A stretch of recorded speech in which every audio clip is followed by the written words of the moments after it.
نظر کے لیے عربی زبان میں لفظ عین آتا ہے، العین، عان یعین سے ماخوذ ہے، اور یہ اس وقت بولتے ہیں جب کوئی کسی کو اپنی نظر لگا دیتا ہے۔ اس کی اصل حقیقت یہ ہوتی ہے کہ نظر لگانے والا کسی چیز کو پسند کرتا ہے، پھر اس کے نفس کی جو کیفیت ہوتی ہے، یعنی اس کے جو دل کی حالت ہوتی ہے، وہ اس کا پیچھا کرتی ہے۔ یعنی دیکھنے والا کسی چیز کو پسند کرتا ہے، اس کے دل کو اچھی لگتی ہے، اچھی لگنے کے بعد وہ اپنے دل میں کیا محسوس کرتا ہے؟ خوشی محسوس کرتا ہے، تعجب محسوس کرتا ہے، حسد محسوس کرتا ہے، دکھی ہوتا ہے، خوش نہیں ہوتا۔ تو یہ کیفیت اس نظر کے ذریعے اس چیز پر جا کر اثر انداز ہوتی ہے، اور اس کے مطابق اس کو پھر تکلیف پہنچتی ہے یا فائدہ ہوتا ہے۔ نظر کا اثر شعاع کی طرح ہے، جیسے سورج ہے تو سورج کی شعائیں ہوتی ہیں، ریز ہیں، وہ ہم تک پہنچتی ہیں تو وہ ہمارے جسم پر اثر کرتی ہیں۔ حتیٰ کہ لیٹلی ایک شخص کا کہنا یہ ہے کہ اگر ہر روز کوئی شخص صبح 6 بجے سے لے کر 9 بجے کے بیچ میں سورج کی شعاؤں کو دیکھے، یعنی کہ سورج کو دیکھے، سورج کی شعاؤں کو دیکھے صرف 30 سیکنڈ کے لیے، تو وہ شعائیں اس کی آنکھوں کے راستے اس کے برین تک پہنچتی ہیں، یعنی وہ روشنی برین تک پہنچتی ہے، اور پھر برین کے وہ اسے ٹریگر ہوتے ہیں جس سے جسم میں کینسر سیلز جو ہیں وہ مرتے ہیں۔ یعنی یہ قدرتی علاج ہے یہ۔ لیکن عام طور پر کیا ہوتا ہے، لوگ اس وقت سو رہے ہوتے ہیں، اور اگر جاگ بھی رہے ہوتے ہیں، سردیوں میں تو خیر 9 بجے سورج ہی نکل رہا ہوتا ہے، یا بادل ہی ہوتے ہیں، نظر نہیں آتے۔ تو کہتے ہیں کہ اگر بادل بھی ہوں تو پھر ٹائم بڑھا دیں، 5-6 منٹ کر دیں، لیکن وہ جو صبح کی روشنی ہوتی ہے، مارننگ لائٹ جو ہوتی ہے، اس کو دیکھنا ضروری ہے، وہ فائدہ مند ہے۔ اب ہے تو وہ روشنی، لیکن وہ روشنی آپ کے اندر جا رہی ہے تو آپ کے اندر کو بھی متاثر کر رہی ہے، آپ کے لیے صحت کا باعث بن رہی ہے۔ تو اسی طرح جو چیزیں نگاہ کے ذریعے ہمارے جسم کے اندر جاتی ہیں، وہ چیزیں ہماری شخصیت پر، ہمارے جسم پر، ہماری روح پر، ہمارے دل پر اثر انداز ہوتی ہیں، اور ہم عام طور پر اس کو سمجھتے نہیں ہیں۔ تو نظر لگانے والے کی آنکھ سے ایسی شعاع نکلتی ہے، ایسی ریز نکلتی ہیں جو نشانہ بننے والے کو نقصان دیتی ہیں۔ اب تو آپ دیکھیں مائکرو ویو میں بھی چیز جل جاتی ہے، صرف کیا ہے اس کے اندر، کوئی آگ تو نہیں لگی ہوئی، ریز ہیں، انویزیبل ریز ہیں۔ اسی طرح پتھروں کو توڑنے کے لیے بھی بعض ریز استعمال ہوتی ہیں، جیسے گال بلیڈر کے جو سٹونز ہوتے ہیں ان کو لیزر کے ذریعے ریموو کیا جاتا ہے۔ اسی طرح کچھ اور تھراپیز بھی لیزر کے ذریعے کی جاتی ہیں، یہ جو لیزر کے ذریعے بالوں کی جڑوں کو جلا دیا جاتا ہے۔ تو یہ بات پہلے زمانے میں تو شاید سمجھ میں نہ آتی لوگوں کو، لیکن اب یہ سمجھنی کچھ مشکل نہیں کہ یہ ریز جو ہے یہ اثر انداز ہوتی ہیں۔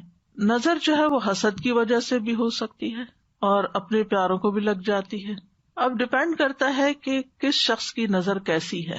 کچھ لوگوں کی نظر میں زیادہ تاثیر ہوتی ہے، نظر کرم بھی کہتے ہیں نا، یعنی جہاں بری نظر ہوتی ہے وہاں اچھی نظر بھی ہوتی ہے، محبت کی نظر بھی ہوتی ہے، اور دوسرے کے ساتھ ایک احساس کی نظر بھی ہوتی ہے، کیئر کی نظر بھی ہوتی ہے، وہ بیمار کو فائدہ دیتی ہے۔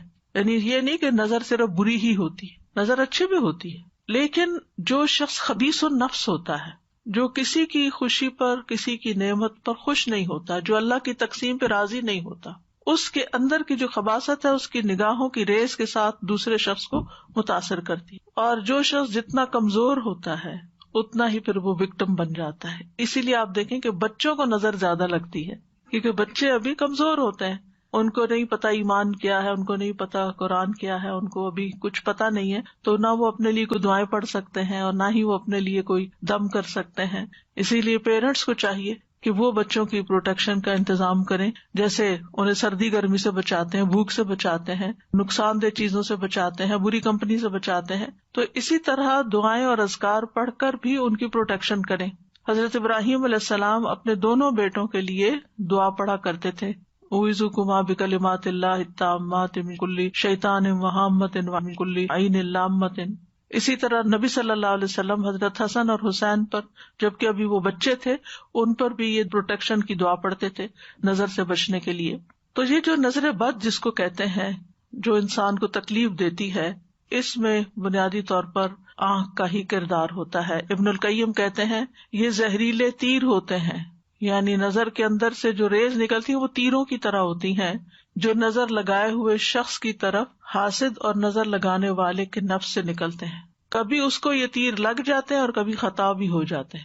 ضروری نہیں کہ ہر حاسد اور نظر لگانے والے کی آنکھ سے جو نکل رہا ہے وہ دوسرے کو نقصان بھی دے. باذن اللہ ہوتا ہے. ایک ہی شخص ہوتا ہے 10 لوگوں کو دیکھتا ہے مگر ایک کو لگتی ہے نظر, سب کو نہیں لگتی. خوش ہو کے یعنی دوسروں کے لیے ہمدردی اور خیرخواہی رکھتے ہوئے کسی کو دیکھے گا تو انشاءاللہ فائدہ بھی ہوگا, کیونکہ بنیادی طور پر نگاہ اور دل کا بہت گہرا تعلق ہے. تو دل کے اندر سے دل کی جو کیفیت ہوتی ہے وہ ٹرانسفر ہوتی ہے نگاہ کے ذریعے, نظر کے ذریعے دوسرے شخص کا, یعنی وہ دوسرے کو جا کے متاثر کرتی ہے, دوسرے کو جا کے لگتی ہے. تو اسی لیے تزکیے کا حکم ہے. اگر تزکیہ نہیں ہے اور لوگوں کے لیے دلوں میں نفرت ہے, حسد ہے, تو پھر اسی طرح کی نگاہ بھی ہوگی, ویسے ہی آپ دوسروں کو دیکھیں گے بھی, اور دوسرے پھر اسی طرح کے ان کے اندر جذبات آپ کے لیے بھی پیدا ہوں گے. اور تو بہرحال نظر کا لگنا جو ہے یہ برحق ہے.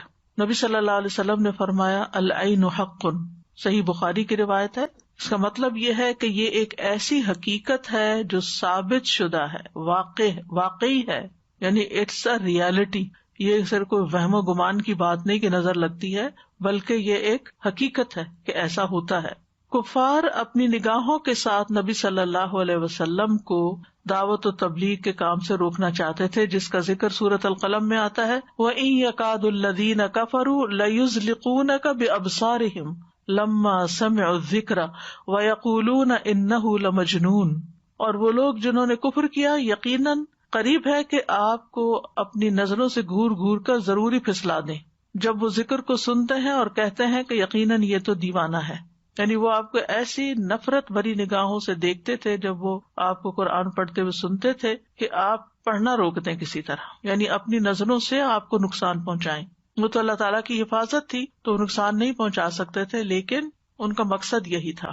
اور بالکل ایسے ہی ہوتا ہے کہ اگر آپ کسی سے بات کر رہے ہوں اور دوسرا شخص نفرت سے آپ کو دیکھ رہا ہو یا غصے سے دیکھ رہا ہو تو آپ کو اپنا کانفیڈینس بعض اوقات لوز کر جاتے ہیں. حالانکہ وہ کہہ کچھ نہیں رہا ہوتا, لیکن صرف اس کے دیکھنے کا انداز ایسا ہوتا ہے جس کو گھورنا کہتے ہیں بعض اوقات, تو وہ یعنی آپ کو آپ کی بات سے ہٹا دیتا ہے, یا آپ کی کنوکشن لوز ہو جاتی.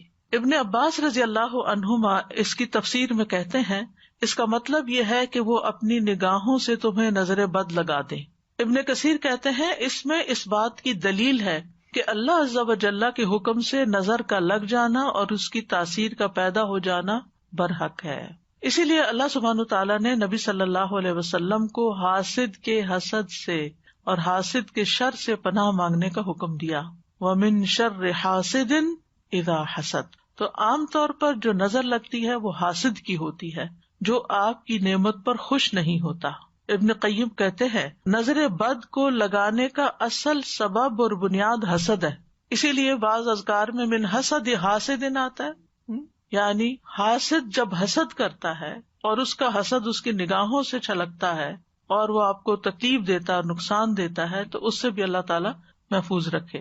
لیکن ضروری نہیں کہ صرف حسد کی بنیاد پر, بعض اوقات حسد کے علاوہ بھی, جیسے آگے میں وضاحت کروں گی کہ تعجب کی بنیاد پر, ایکسائٹمنٹ کی وجہ سے, محبت کی وجہ سے بھی نظر لگ جاتی ہے, جیسے ماں کی بچے کو لگ جاتی ہے. اور کبھی کسی انسان کی فطرت کی بنا پر, یعنی اس کے اندر جو ایک پوائزن ہے اوور آل لوگوں کے بارے میں, ایک تلخی ہے, ایک فطرت میں وہ بخیل ہے یا کسی کی خوشی پہ خوش نہیں ہوتا, تو اس کی نظر بھی لگ جاتی ہے. تو ضروری نہیں کہ وہ آپ کی جان پہچان ہو. مثلاً آپ ٹریول کر رہے ہیں, آپ نے کوئی اچھی جیولری پہنی ہوئی ہے, اچھے کپڑے پہن کے بیٹھے, اچھا سا بیگ لے کے بیٹھے ہوئے ہیں, اور دور کوئی سیٹ پر بیٹھا آپ کے ساری حال ولیے کا جائزہ لے رہا ہے اور اس کو بالکل اچھا نہیں لگ رہا یہ سب کچھ, کیونکہ اس کے پاس یہ سب نہیں ہے.